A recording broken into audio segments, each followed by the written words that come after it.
Una cama de cuidados intensivos al día cuesta muchísimo, mucho más que 4, 5 o 6 veces que una cama de hospital. Y con el tiempo vas acostumbrándote a que la memoria va dejando las cosas tristes o amargas o duras en un apartado y lo no amargo en otro. Yo creo que hay dos posturas entre los médicos a la hora de atender a un familiar. Una postura que recomienda no atender a la familia o a los seres cercanos, y hay otra postura de gente que es capaz de ser más fría o controlar más, que prefiere estar en primera línea, sea quien sea el enfermo al que trates. Está un médico y una médico, y al médico le llaman doctor y a la mujer señorita. Cuando está en una situación muy grave, interiormente sabe que es el final. Y hay veces que los pacientes te lo dicen, ¿eh? Nuestras situaciones no son agradables ninguna. Y piensa siempre que lo mismo que hoy estás de pie, mañana puedes estar tumbado. Carlos Armendáriz, bienvenido a Contraetiqueta. Muchas gracias por acceder, por darnos tu tiempo acá para nutrirnos nuevamente en un nuevo episodio donde vamos a hablar de algo que desconozco, pero sé que es muy importante y todo el mundo tiene alguna experiencia vivida, que es el tema de la terapia intensiva, como lo conocemos en Argentina. ¿Cómo es el nombre acá correctamente? En España se habla de medicina intensiva o cuidados intensivos. Muy bien. ¿Por dónde tenemos que comenzar? ¿Qué es lo que vos te parece mejor de arranque para que empecemos a conocer un poco de qué se trata y cuál fue tu trabajo durante tantos años? Bueno, yo haría una reseña histórica. En España, en los primeros años 70, los enfermos graves se veían de forma conjunta por diferentes especialistas y en general las situaciones graves, las situaciones críticas, las situaciones que comprometían la vida de los enfermos eran atendidas en las propias unidades, los enfermos de digestivo, los enfermos neurológicos, los enfermos cardiológicos, de manera que eso fue evolucionando y hacia finales de los 70 los especialistas se fueron organizando hasta constituir lo que se llamaban unidades de cuidados intensivos. Y en el año 78 se desarrolla en España y empieza a formarse la primera promoción de médicos especialistas en medicina intensiva, cuya procedencia era de anestesia, de medicina interna, de cardiología, anestesia, medicina interna, cardiología, neumología, digestivo, pero yo creo que el mayor número de especialistas provenía de la medicina interna, la cardiología, la anestesia y la neumología. Entonces se constituyeron unidades cerradas, en las que se atendía a enfermos en situaciones que comprometían su vida, por lo grave de ellas, pero que esa situación tenía, o a priori se valoraba como una situación con carácter reversible. De manera que eso ha ido evolucionando en el tiempo y hoy, ahora más adelante hablaremos de ello también, se ingresan enfermos en las unidades de cuidados intensivos que hace 30 o 40 años no se hubiera pensado en ingresar nunca. Bueno, pues esa especialidad creó un cuerpo de doctrina. Primero se hicieron formaciones de especialistas, si no recuerdo mal, las primeras promociones eran de 3 años, a continuación fueron de 4 y luego se pasó y ya de forma estable la medicina intensiva es una especialidad genérica, troncal, basal, que dura 5 años y tiene 2 años comunes de medicina interna en general y algún área más y 3 años específicos de cuidados intensivos y se desarrollan en unidades de cuidados intensivos. Muy bien. ¿Y cómo fue tu primer encuentro, ¿no?, con la profesión? Porque me imagino que, bueno, claro, con el correr de los años uno se va curtiendo de absolutamente todo, pero yo también me imagino que dentro de la profesión existen momentos muy difíciles. ¿Cómo hago para no llevarme el trabajo a casa? Yo me pregunto eso. ¿Podés disociar eso? ¿Podés decir, acá estoy en modo profesional, estoy trabajando, me voy a mi casa y digo, cuelgo el delantal o cuelgo lo que sea y no me lo llevo? ¿Se puede hacer eso? No siempre es fácil, ¿eh? No siempre es fácil. Con el tiempo vas acostumbrándote a que la memoria va dejando las cosas tristes o amargas o duras en un apartado y lo no amargo en otro, pero es inevitable que como ser humano que somos, en casa siempre recuerdes situaciones que has tenido el día anterior o una semana anterior que te han marcado. Los enfermos críticos, son enfermos a veces difíciles de olvidar, sobre todo por el contexto en el que les ves. Puede ser que veas a enfermos jóvenes en una situación muy dramática, un accidente de tráfico, o enfermos que te marquen por una característica especial, en un contexto de un atentado, en un contexto de algo que llama mucho la atención, y esos enfermos son difíciles de olvidar. Pero si no fuéramos capaces de disociar un poco, sería imposible vivir. Claro, bueno, sí, por eso, te vas curtiendo, ¿no? Te vas generando como ese callo, ¿no? Que uno va teniendo cuando va experimentando cosas que, bueno, lamentablemente para vos es un día a día, o yo en mi caso no lo toleraría, ¿no? Pero claro, bueno, por eso no hago lo que haces vos. Pero, ¿hay algún tipo de, no sé, algún caso o algo que se suele repetir o que sea lo más común dentro de los cuidados intensivos? ¿Hay algo así como que vos decís, bueno, esto ya sé más o menos cómo son los pasos, seguramente se sale de esta manera?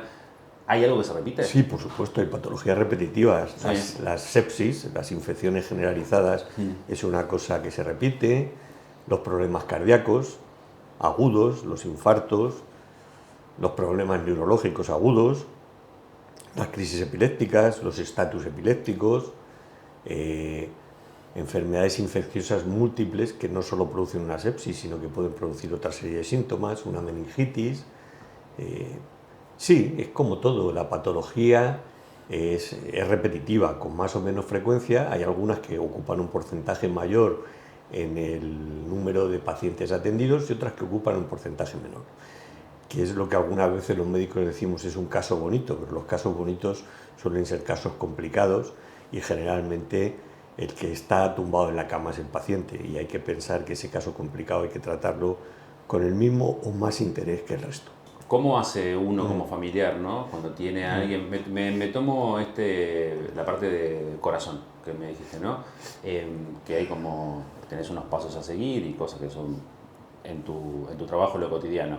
¿Cómo como familiar, cómo es la mejor manera de sobrellevar cuando tenés algún pariente, un ser querido dentro de terapia con un problema de corazón? ¿Hay alguna manera de entender para hacer un poquito más liviano ese momento, o la incertidumbre siempre te va a ganar? Yo creo que hay dos posturas entre los médicos a la hora de atender a un familiar. Una postura que recomienda no atender a la familia o a los seres cercanos, que probablemente sea la más extendida para que no pierdas la objetividad y no marques la subjetividad. Y hay otra postura de gente que es capaz de ser más fría o controlar más, que prefiere estar en primera línea, sea quien sea el enfermo al que trates. Bueno, no es fácil, no es fácil. Yo no sabría por cuál de ellas decantarme. Probablemente dependerá del momento, dependerá de la patología, dependerá de tu estado de ánimo, dependerá del contexto, no lo sabría decir. Yo conozco a gente que ha tratado a sus padres en una unidad de cuidados intensivos y lo ha hecho bien. Y conozco a gente que ha tenido... Yo tuve un buen amigo ingresado en la unidad de cuidados intensivos y mis compañeros no me dejaron que le viera. ¿Y vos querías? Sí, yo quería verle. De hecho, le estuve viendo un tiempo y me dijeron, no, Carlos, mejor tú no le ves. Bueno, sufres, sí se nota, el sufrimiento está presente. Y bueno, tal vez es mejor apartarte un poco, guardar la frialdad, no lo sé. Sinceramente, yo no sería categórico a la hora de expresar eso. Bien. ¿Cómo está hoy los cuidados intensivos, hoy por hoy? Pues están, yo creo que inmersos en un cambio importante. La evolución desde el año 78 hasta ahora, cuando salió la especialidad, abarcó mucho, quiso captar todo, se hacía cargo la medicina intensiva de todo. Luego tuvo una evolución en la que nos posicionamos, los especialistas en un rango elevado, en un rango como que nos creíamos que éramos algo más que el resto de los compañeros, y eso siempre es peligroso. Incluso en algún caso hemos llegado a tratar a los compañeros con cierta desdén, cosa no buena, y eso, que no estoy hablando de la generalización, estoy hablando de que eso ocurrió de hecho. Y eso pues generó problemas. La medicina intensiva y la patología, que ha ido evolucionando en todos los sentidos, las técnicas invasivas en cardiología, el tratamiento de la sepsis, las enfermedades renales que han ido teniendo tratamientos que se van haciendo en las unidades de cuidados intensivos, el tratamiento de la hemodiafiltración venovenosa continua o las técnicas de depuración extrarrenal que se hacen en las unidades de cuidados intensivos. Bueno, con la evolución tecnológica y con la evolución del conocimiento, cada especialista ha ido queriendo captar un trozo de esas patologías que estaban en la linde o en el límite de lo que antes hacíamos en cuidados intensivos. De manera que hoy ya no es inhabitual que los cardiólogos se hagan cargo de enfermos en situación crítica, con mayor o menor intensidad, con mayor o menor amplitud. Hay sitios donde los cardiólogos se hacen cargo de todo y hay sitios donde los cardiólogos se hacen cargo de parte del proceso crítico de sus pacientes.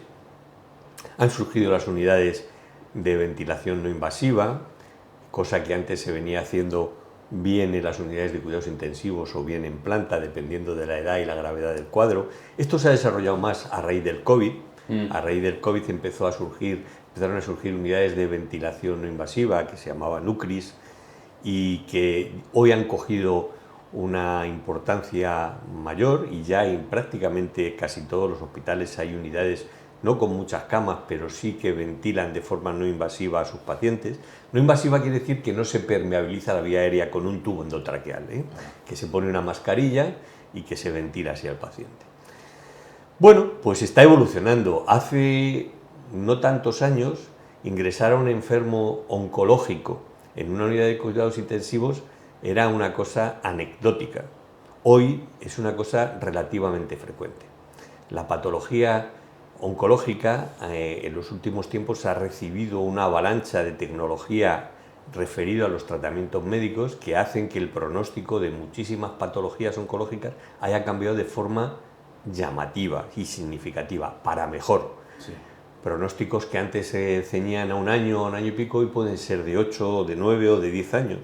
Y entonces esos enfermos ya no nos cuestionamos ingresarlos en la unidad de cuidados intensivos, porque como antes dije, los procesos de cuidados intensivos, una de las premisas que intenta mantener es que sean situaciones críticas, pero con un porcentaje o con un carácter de reversibilidad.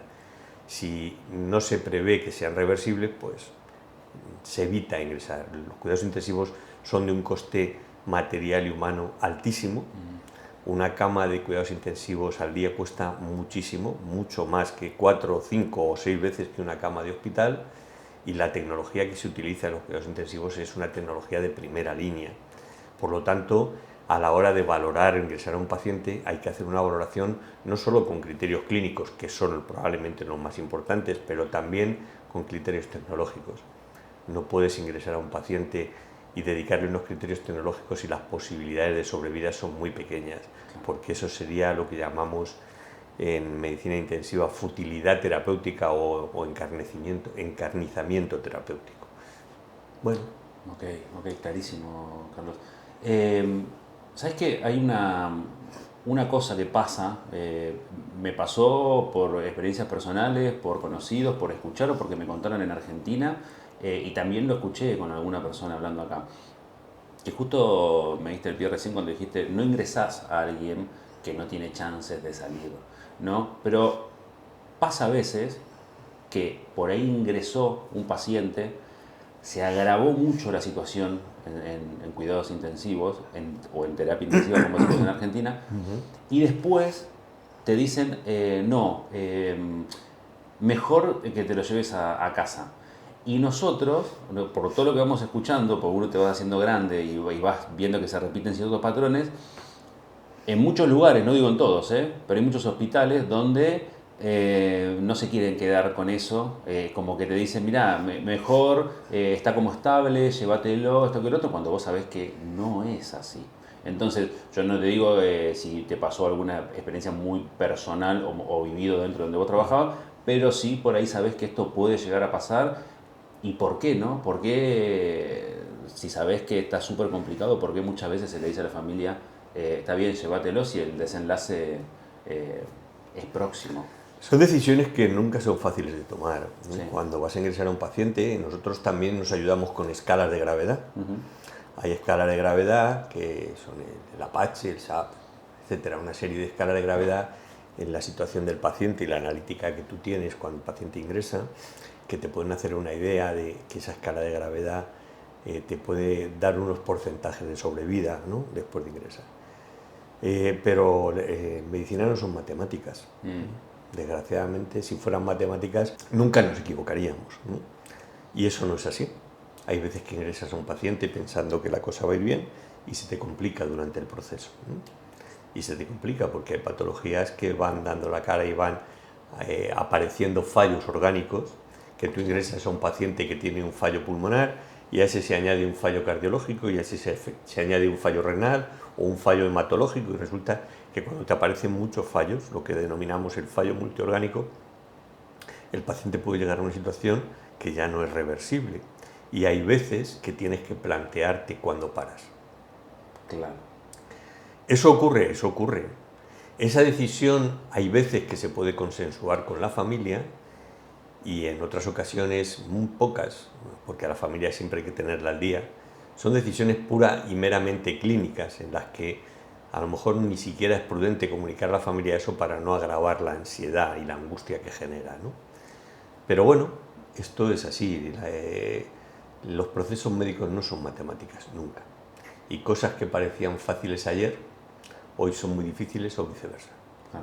Ok, perfecto. ¿Sabes que hay una... esto que te voy a comentar tiene un nombre específico, yo no lo recuerdo en este momento, pero te lo puedo explicar de otra manera.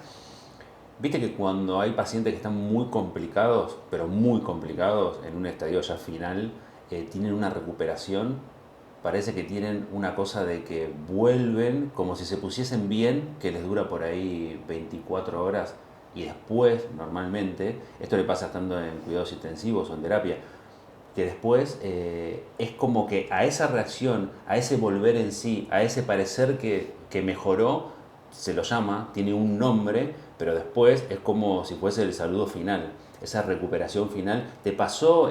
¿Conoces de esto? ¿Es normal? Eso es lo que llama la gente, se oye popularmente como la mejoría antes de la muerte, ¿no? Bueno, claro, sí. Bueno, eso es que a veces que el organismo cuando está...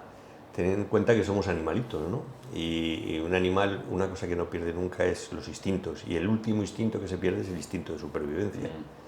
Y un ser humano intenta luchar por aferrarse a la vida, ¿no? Eso puede ocurrir, pero habitualmente mi experiencia es que la gente, cuando está en una situación muy grave, interiormente sabe que es el final. Y hay veces que los pacientes te lo dicen, ¿eh? ¿Te pasó? Me estoy muriendo. Y si un paciente te dice me estoy muriendo, estate muy atento. Porque si el paciente tiene esa sensación y tú crees que tienes alguna opción de que no se muera, no te despistes mucho, estate a pie de cama, porque te puede dar un susto en cualquier momento. Qué loco, ¿no? Que te pase eso. ¿Cómo...? Bueno, eso a mí me ha pasado en algún enfermo cardiológico, ¿no? Algún enfermo cardiológico me ha dicho, me estoy muriendo, doctor. Y 2 minutos después ha hecho una taquicardia o una fibrilación ventricular, que si tú no estás allí para desfibrilarle, el paciente se hubiera muerto. ¿Cómo es, no? Qué loco que es el cuerpo, ¿no? Porque uno lo termina de conocer e incluso lo desconoce hasta el final con estas situaciones que vos estás contando. Pero, claro, ¿y qué haces en ese momento cuando te dice doctor y vos le decís pues no? Estar muy atento, porque hay veces que, hombre, si el enfermo está tan grave, que hay veces que no te puede decir eso, aunque él lo esté percibiendo, no se puede comunicar. Pero hay veces que el paciente tiene suficiente gravedad, tiene una patología con suficiente entidad, y si es capaz de decirte que está viendo que se le va la vida, ¿no? Eso puede ocurrir. Sí. El COVID ha sido una situación dramática, ¿eh? En COVID ha habido pacientes que decían, doctor, pero yo voy a salir de aquí. Eso es una pregunta que rompe el alma. Claro. ¿Que le mentís? Es difícil, ¿eh? Claro, por eso te iba a decir, ¿qué decís? Porque a veces una mentira por ahí es mejor que la verdad, o en ese momento decís, no le puedo mentir porque Es le estaría difícil, fallando. es difícil, manejar eso es muy difícil, ¿eh? Claro. ¿Hay algún tipo de situaciones que todo profesional trata de evitar? Aunque no te quede otra, a veces tenés que hacerlo, pero ¿cuál es la situación que vos decís, esto no? Nuestras situaciones no son agradables ninguna. Claro, por eso. Las situaciones en sujetos jóvenes que ves que se están aproximando a una irreversibilidad, una muerte encefálica en un sujeto joven, en un adulto joven, son muy duras, ¿eh? Claro. Son muy duras, es muy difícil afrontar el daño que siente un padre cuando un hijo de 20 o de 30 años se está muriendo porque ha tenido un traumatismo craneoencefálico, o porque ha tenido una hemorragia por un aneurisma cerebral, o porque... Es duro, ¿eh? Es muy duro. Yo entiendo que, o sea, es imposible tener una sola definición para poder sobrellevar un momento tan difícil, ¿no? Pero de lo que vos viviste, ¿llegaste a ver alguna reacción que recuerdes porque fue, no sé, no te digo fría, ¿eh? No voy a una reacción fría, con esto que vos decís, un familiar o una persona joven, que un padre o una madre se lo haya tomado de una manera muy sabia y vos digas, mirá, qué manera de entender la vida de otra forma te pasó? Alguna recuerdo. Recuerdo una en concreto de un chavalín joven que se había precipitado desde lo alto de un tejado, accidentalmente, ¿eh? Claro. Y su situación era gravísima, de manera que llegó a ponerse en muerte encefálica, llegó a la situación de muerte encefálica y ya lo único que podíamos hacer era solicitarle a la familia la donación de órganos. Pero había sido un proceso tan largo que había necesitado una serie de cosas y en aquella ocasión, cuando se habían utilizado drogas vasoactivas durante mucho tiempo y no me acuerdo bien del contexto, pero en esa ocasión era un chavalín muy joven, no sé si tenía 16 o 18 años, le dijimos al padre que el chiquillo estaba en muerte encefálica y el padre quería donar los órganos. Y por el contexto que no nos permitía en aquella ocasión, hoy eso ha cambiado mucho, no podíamos aceptarle como donante de órganos. Y el padre me respondió, ya me decía, pero bueno, mi hijo no va a poder donar los órganos. O sea, el padre ya había tragado esa bola tan inmensa que es que su hijo ya no iba a estar con él. Claro. Pero lo que ya le costaba más trabajo es que su hijo no pudiera ayudar a nadie por el contexto en el que se había desarrollado su proceso asistencial. Eso me impresionó. Claro, ¿no? Cómo había masticado el tipo, cómo ya... Me impresionó muchísimo. No se me ha olvidado. Y hace muchos años de eso, ¿eh? Me impresionó profundamente. Bueno, esas cosas que no hay chance de que no te marquen, no te pueden no marcar. Te quiero preguntar ahora, te saco un poquito para nos relajamos un poco.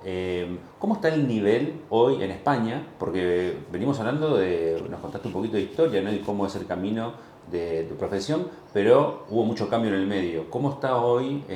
¿Cómo ves que está el tema de cuidados intensivos en España a nivel europeo, digo, ¿no? Porque también vos me decías, cuando hablamos antes de empezar a grabar, que vos podrías atender en Francia, en cualquier país de la Unión Europea, vos podés ejercer. Pero ¿cómo son los niveles? ¿Tenés más o menos idea?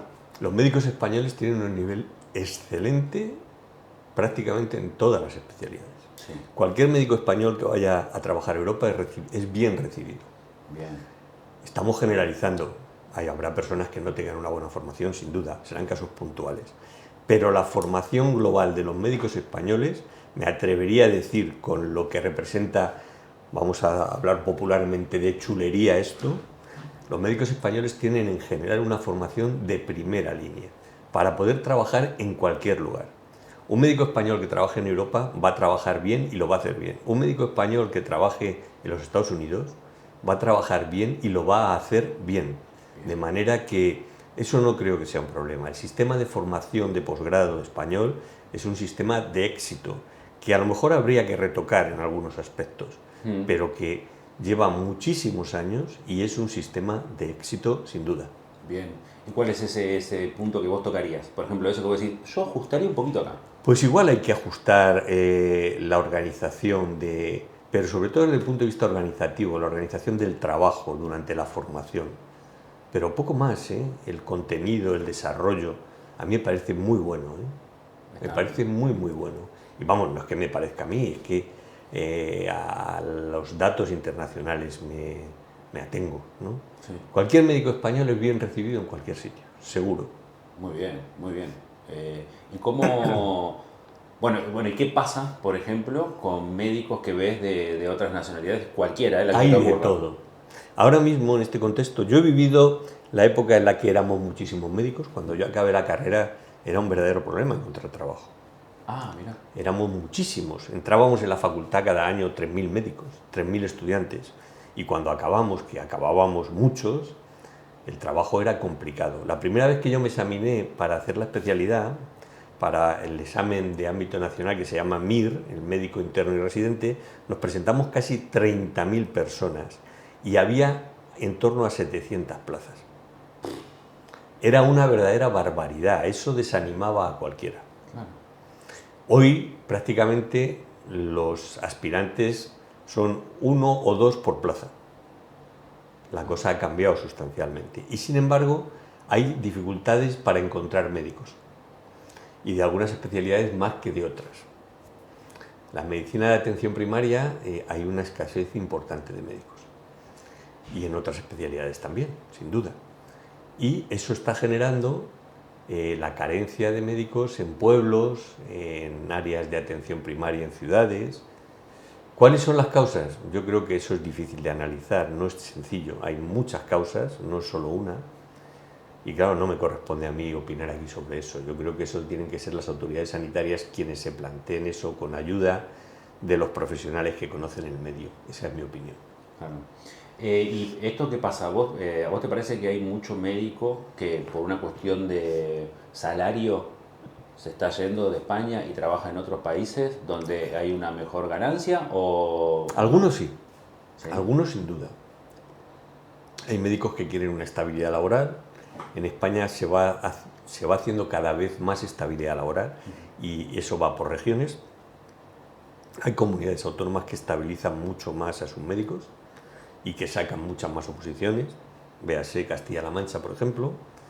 Hay otras comunidades autónomas que sacan menos oposición y se sacan menos traslados y estabilizan menos a su gente y entonces desalientan a los médicos, ¿no? Hay médicos que se van a trabajar al extranjero.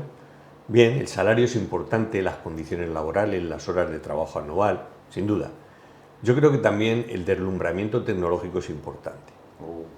Hoy yo fui médico de pueblo cuando acabé la carrera, en los primeros años 80. Yo tenía un fonendoscopio y poco más. Hoy, en un porcentaje no despreciable de centros de atención primaria, los médicos disponen de un eco, ¿no?, para hacer ecos abdominales, ecos torácicos, ecos musculares, y aprenden cada día más esa tecnología. Eso en los años 80 era impensable.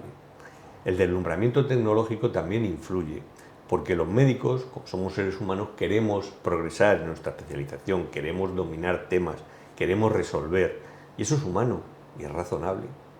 No todo es dinero, que también es importante, la gente necesita el dinero para vivir, pero no todo es dinero, Está bien. Cuando haces, digamos, una residencia, ¿no? Cuando recién egresás, ¿cómo es el tema de...? Porque yo tengo entendido también, obviamente de oído, que tenés unos horarios súper estrambóticos, mucha carga horaria, dormís poco, o sea, o trabajás de día y una semana dormís de noche y una semana dormís de día. No es así exactamente. Vamos a ver, es duro el hacer la especialidad, la haces cuando eres joven. Yo llegué a la especialidad un poco más tarde. Yo estuve unos años trabajando como médico de pueblo y yo empecé la especialidad con más de 30 años, tenía 30 o 32.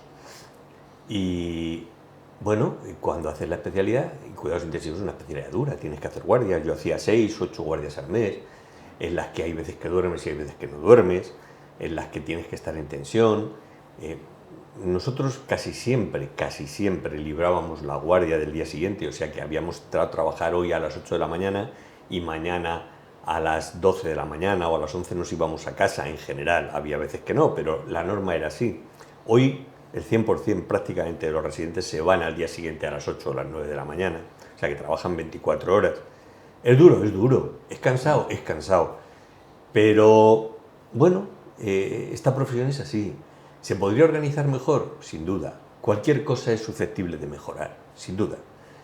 Pero eso no se puede hacer, creo yo, por la vía de yo lo impongo.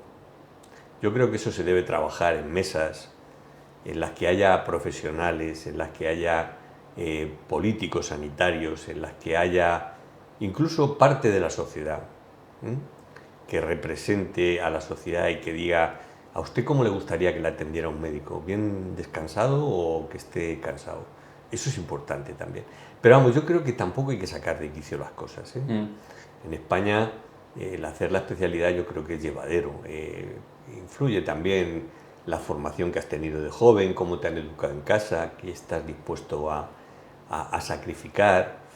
Y luego la resistencia física, pues evidentemente es una cosa más que nos iguala más a todos, ¿no? 20 horas sin dormir, pues acaban cansando a cualquiera, ¿no? Olvídate, sí, claro.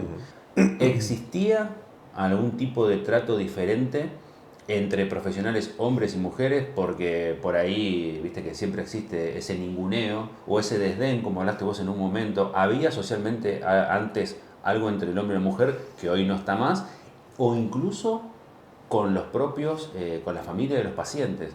Por ahí querían que, o sea, me da más confianza el hombre o me da más confianza la mujer. ¿Pasaba? Ha pasado, pero vamos a ver, yo desde el punto de vista profesional igual he visto algo, pero yo creo que poco. Yo no recuerdo que a mis compañeras les hayan tratado diferente que a mí. Y nosotros tampoco. Mis compañeras eran médicos igual que yo y las hemos tratado con el mismo cariño y con la misma deferencia, digo, los propios compañeros, y yo creo que la institución también. Es cierto, y eso es cierto, y yo en alguna ocasión lo he presenciado, que está un médico y una médico, y al médico le llaman doctor y a la mujer señorita. Y eso ha habido que corregirlo alguna vez. Y yo lo he corregido, de hecho, señorita, digo, no, mire, perdóneme, la señorita no es señorita, se lo será, pero es la doctora. Por lo tanto, por favor, diríjase a ella como a mí, porque es la doctora, no es señorita. Que lo será, que igual está soltera o que no lo sé, pero es una doctora igual que yo. Y por el mero hecho de ser mujer no tiene por qué ser diferente a mí, a lo mejor es mejor que yo. Bueno, ha ocurrido socialmente y probablemente siga ocurriendo en algún ámbito. Yo creo que eso se va minimizando. En el ámbito profesional, he tenido compañeras excelentes y las tengo. Ha habido jefas de servicio de un prestigio y de una capacidad increíble, mejor que los hombres. Yo eso creo que profesionalmente puede ser que haya algo, pero no quiero creerlo o no quiero verlo. Claro, no. Claro, bueno, sí. Sí, me habían contado esto y digo, bueno, debe haber. Bueno, mira, justo había, ¿no? El tema de cómo se dirige, por ahí no entre pares, pero sí con entre pares no, ¿eh? Entre pares yo creo que no hay diferencia. Puede ser que haya algún tipo que tenga alguna reminiscencia un poco antigua, pero yo creo que no. Entre pares yo creo que eso ya se ha obviado. Es que no debería pasar, ¿no? O sea, en la época que vivimos es como... Yo creo que eso no pasa, de verdad. Creo que entre pares, creo que eso no pasa. Pues hombre, alguien me puede decir, yo conozco un caso. Pues seguro que hay algún caso, pero bueno. Muy bien. ¿Qué significa o qué significó? Vos ahora ya estás, hablamos detrás de cámara, vos te jubilaste hace poco, ¿no? Reciente, ¿no? Que lo vas llevando. Regular, ¿no? ¿Qué extrañas? Todo, la actividad diaria.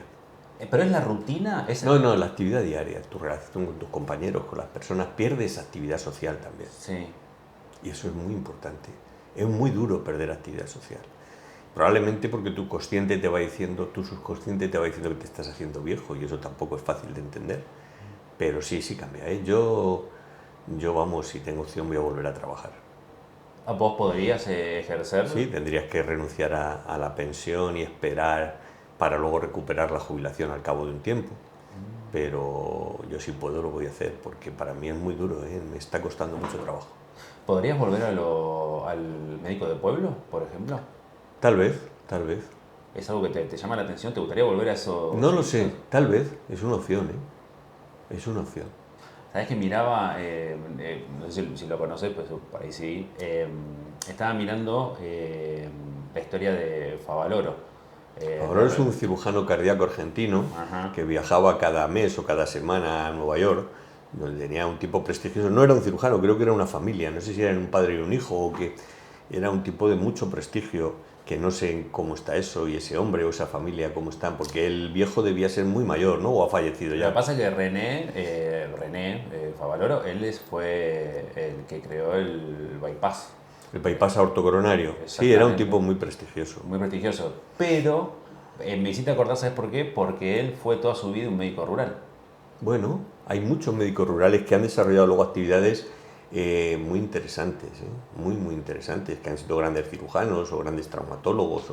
Y Favaloro es un tipo conocido en el ámbito internacional con mucho... Vamos, de hecho, él viajaba, creo que vivía de forma habitual en Argentina, sí, pero iba a Estados Unidos. No me hagas caso con la cadencia que iba, pero no sé si iba una vez al mes o una vez cada cada X a operar allí, se juntaba casos y los operaba en Estados Unidos. Claro, lo que pasa es que él tenía su clínica en Argentina, la clínica Favaloro, donde él priorizó, te lo resumo, te lo hago un poquito más chiquita, la historia es mucho más larga, pero él tenía su clínica, él ponía por sobre todo tratar de salvar y curar a pacientes y salvar vidas por encima de lo que era lo económico. ¿Qué empezó a tener? Le empezaron a deber mucho dinero a él. Esto también entra en muchas cosas de gobierno, ¿viste? Gobiernos de esa época, política, hay un montón de, por eso hay mucho tema de trasfondo. Pero bueno, ¿qué pasó? Él siempre tuvo esa cosa de médico rural, de ayudar más que de ganar. Creo que le ofrecieron quedarse en Nueva York y él no aceptó. Puede ser que iba y venía, pero él vivía siempre en Buenos Aires, en Argentina. Pero tuvo muchos años, ya siendo quien era, ejerciendo como médico rural. Una vocación, obviamente, que seguramente es la que tenés vos y la que tienen todos, porque si no tenés vocación, no puedes ejercer, no puedes ser médico de nada. Para mí eso es vocación pura, no es que decir, estoy aburrido, me voy a hacer un cursito y me hago médico, no existe. Pero bueno, después lamentablemente tiene otro final, ¿no? Él se termina quitando la vida. Ah, sí, no sabía. Claro, sí, No sí, sabía. sí, sí, sí. Termina quitando la vida, dejando muchas cartas y diciendo por qué él no soportaba la situación. Entonces, porque estaba tapado de deudas No sabía. por ayudar a la gente. Yo te puedo contar anecdóticamente, creo que te he comentado antes, yo tengo un amigo argentino Sí. que era también intensivista, Enrique. Enrique antes de ser intensivista era médico rural o médico de familia o llámalo como quieras. Y a mí me contaba Enrique que él había veces que a algunos pacientes les tenía que dar dinero para que pudieran ir a Buenos Aires a hacerse radiografías, porque no tenían dinero para coger el autobús. Y lo creo, Enrique es un hombre con una humanidad bestial, bestial. Claro. Y lo creo perfectamente, nunca he dudado que Enrique hizo eso, una no, muchas veces.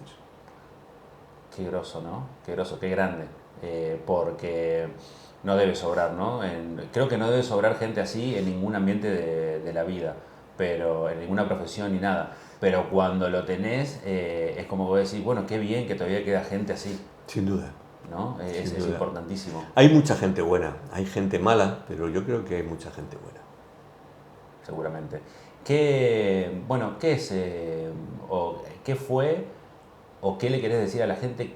¿Qué es el cuidado intensivo para vos? ¿Qué significó en tu vida, tu profesión y cómo lo viviste? Significó mi oficio, mi forma de ver la medicina de cerca, mi forma de ver el sufrimiento de los seres humanos de cerca, de ver el fin de una vida de cerca. Y eso hay veces que no se te olvida y ni se te va a olvidar nunca. Nunca vas a olvidar que has visto a mucha gente irse. Y bueno, y hay veces que le das vueltas, es como cuando has tenido una situación desgraciada y empiezas a darle vueltas por qué esa situación se ha producido, qué podría haber hecho yo para que no se produjera.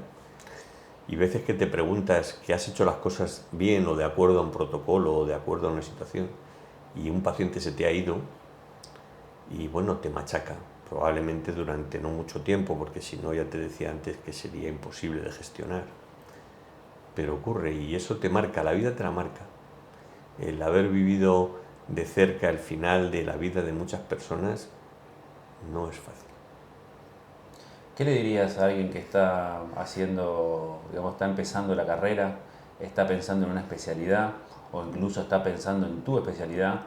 ¿Cómo le decís que es, vos que tenés el diario del lunes, como siempre digo, cómo podría ser la mejor manera de encarar? No te preocupes tanto por tal cosa. Es muy probable que te pase esto, pero no te hagas problema porque seguramente de esta manera podés llegar al objetivo que querés, porque por ahí uno nunca sabe quién está del otro lado, y por ahí hay alguien que está arrancando y te escucha y dice, uff, qué bien que me tiró ese consejo Carlos. Pues mira, yo creo que nunca te olvides que vas a tratar con seres humanos. Fórmate lo mejor que puedas, porque esa es la mayor garantía que puedes proporcionar a tus pacientes. Y piensa siempre que lo mismo que hoy estás de pie, mañana puedes estar tumbado. Eso me parece que es fundamental. Si no eres capaz de tener la perspectiva de que hoy estás de pie y mañana puedes estar tumbado, nunca serás capaz de asumir que no vas a hacer a los demás lo que no quieres que a ti te hagan. Muy bien, perfecto. Gran consejo, Carlos. Yo te quiero agradecer Hablamos de todo, nos metiste un poco en la parte de historia, ¿no? Hablar un poco de cómo nace, cómo era, cómo es el nivel en España, que es buenísimo saber que hay un nivel tan alto de profesionales. Excelente, claro, como bien lo dijiste y lo pudiste contar. Entonces, hablamos de esa experiencia de vida, los momentos difíciles, los que uno se lleva, los que no se olvida. Debe haber momentos alegres también, seguro, como Por todo. supuesto, cuando Claro, haces algo y salvas la vida de una persona, te crees el Capitán Trueno. claro. La vanidad no te cabe. Luego eso hay que enfriarlo. Pero hay momentos que producen una gran satisfacción, que son muy gratificantes. Cuando algo que has hecho correctamente te produce un resultado positivo, es increíble. Ah, me imagino que sí. Pero bueno, siempre me pasa que pienso, uy, y me voy acordando, uy, no le pregunté tal cosa. Habría mil de cosas para preguntarte, Muchas. muchísimas cosas para preguntarte. Pero claro, si el podcast sería de 5 horas, ¿no? Entonces, imagínate que en tantos años de profesión, viviendo tantas emociones ajenas y personales, eh, es un abanico de muchas cosas, pero creo que pudimos tocar un poco todo, pudiste contar, bueno, un poco todo también como te decía antes, la historia, el día a día, dejar un mensaje para aquel que está por ahí arrancando profesionalmente este trabajo y te escucha y dice, bueno, me motiva, me motiva. Y también está buenísimo el mensaje final que dijiste, que es un poco, fíjate que el que hoy estés parado no significa que mañana no estés ahí y fíjate cómo te gustaría que te traten a vos en esa situación y manejarte de esa manera en la vida. Entonces yo te quiero agradecer porque el tiempo de cada uno es preciado, nos brindaste tu tiempo a nosotros, nos venís, nos nutrís, como siempre digo también en el canal, y yo me voy conociendo un montón de cosas y el que ve el capítulo también. Y bueno, y gracias por tu trabajo, ¿no? Por haber estado ahí al pie del cañón tantos años y hoy estás ahí en un modo más relax, adaptándote, pero seguramente le vas a encontrar la vuelta y vas a empezar a hacer alguna cosa que te haga ir un poquito más divertido este momento de dejar la profesión en el día a día, pero volver a retomarla de otra manera. Sin duda. Así que, Muchas gracias a vosotros. no, muchas gracias, Carlos, a vos.